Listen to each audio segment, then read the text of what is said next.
Today we're going to take a look at the Samyang or Rokinon 35-150 f2-2.8 for the Sony E mount. And I've been pretty excited about this lens, and Samyang has sent me one of these to review. And I've been excited about this lens because, well, I probably don't have to explain to you how versatile and useful this focal range can be. You can probably shoot an entire wedding with this lens on just one camera, or go through a whole portrait session without having to change lenses. And the best thing about this lens, in my opinion, is the price. And at the time of recording this video, the Samyang version is $13.99 and the Rokinon version is $12.99. And as some of you may remember, I reviewed a Tamron version of the lens with the same focal length and aperture a few years ago, and that lens was $18.99. So it was about $500 more than the Samyang version and $600 more than the Rokinon version currently. And for those of you who are not familiar with the brand, the Samyang and Rokinon are the same companies. They're just branded differently for different regions, but they're exactly the same products. They come with the same warranty and everything, but I noticed that sometimes they're priced differently. So if you live in a region where you can buy both products, make sure to check the prices on both before you make your purchase. And before we start, I should also point out that there's a new firmware out for this lens that just came out a few days ago. So if you're planning on buying this lens, or if you already did, make sure you download and install the latest firmware, the firmware version 2 at the time of recording this. You can update it using the Samyang lens station, which you do have to buy separately, but once you get one, you can use it on all your Samyang or Rokinon lenses. You can also use it to customize your lenses buttons, switches, and the focus ring, so it's pretty useful and easy to use, so I highly recommend getting one. I'll put the link for that in the description if you need it. And now let's take a closer look at the hardware, and I gotta say, this is probably the best feeling Samyang lens that I've ever had my hands on. The focus and the zoom rings feel very nice. The size of the zoom ring feels very adequate for the size of the lens. The throw is not too long. I would say it's about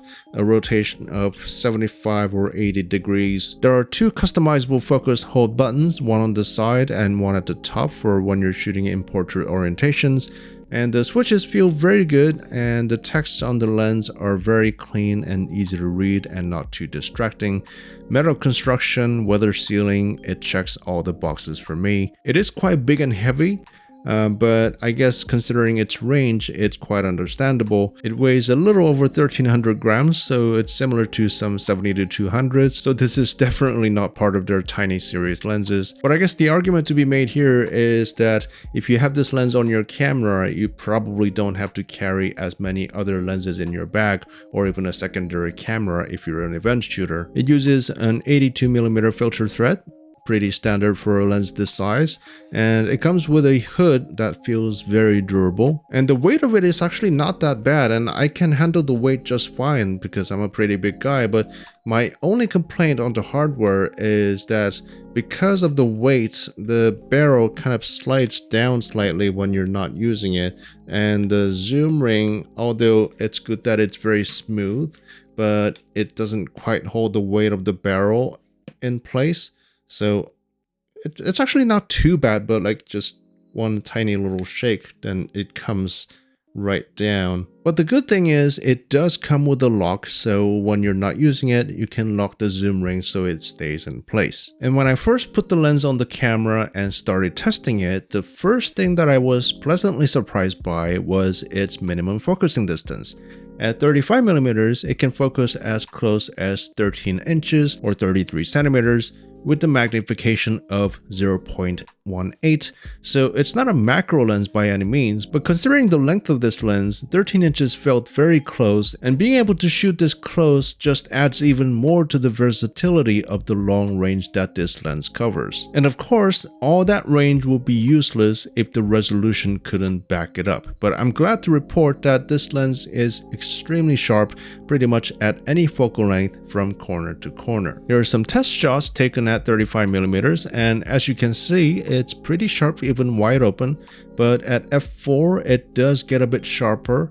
I would say this lens is about the sharpest around f4 and f5.6 as most lenses are, but there's very little penalty when shooting wide open. And the corners aren't bad either. Obviously not as good as the center, but it's still very clean and sharp. And again, it improves most at f4 and 5.6. And at 85mm, again, pretty much the same story. And finally, 150.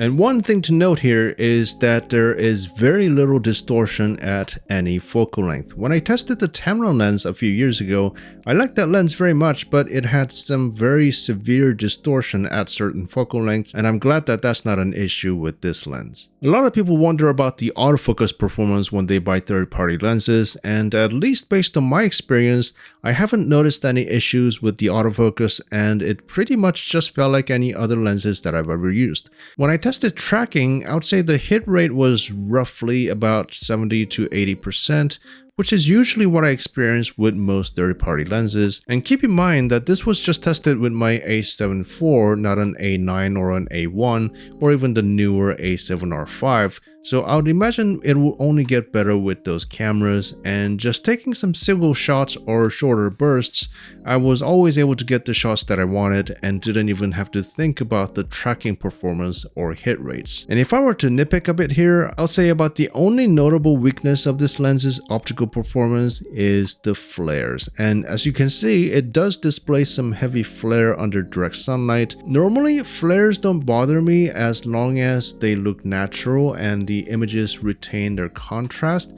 and it's not the worst case that I've seen in either way, but it does look a little busy. But that's only if I'm trying to look for it, and when I'm just shooting normally, it was never an issue. And now everyone's favorite, the bokeh ball test. And not much to say here other than they're very nice, and they aren't as round in the outer edges and the corners, but that's nothing uncommon, and overall it looks pretty good. And they don't seem to create any distracting shapes as you step it down, which is very nice to see as well. This was at f2, 2.8, f4, 5.6, and f8. So to sum it all up, Samyang once again delivers on value and performance. This lens can potentially replace 2 or 3 fast zooms and primes in your bag, all for the price of an f4 zoom, and it's $500 cheaper than its closest competitor, and this opens doors for so many new photographers who don't have the budget to get multiple camera bodies and 2.8 zooms. And honestly, you're really not giving up much in performance either, especially compared to the much more expensive options. So for those reasons, I highly recommend this lens. So that's going to be it for me today. Thank you for watching. And if you have any more questions about this lens, just leave a comment down below and I'll try to get to them all. And thanks again, and I'll see you in the next video. Bye-bye.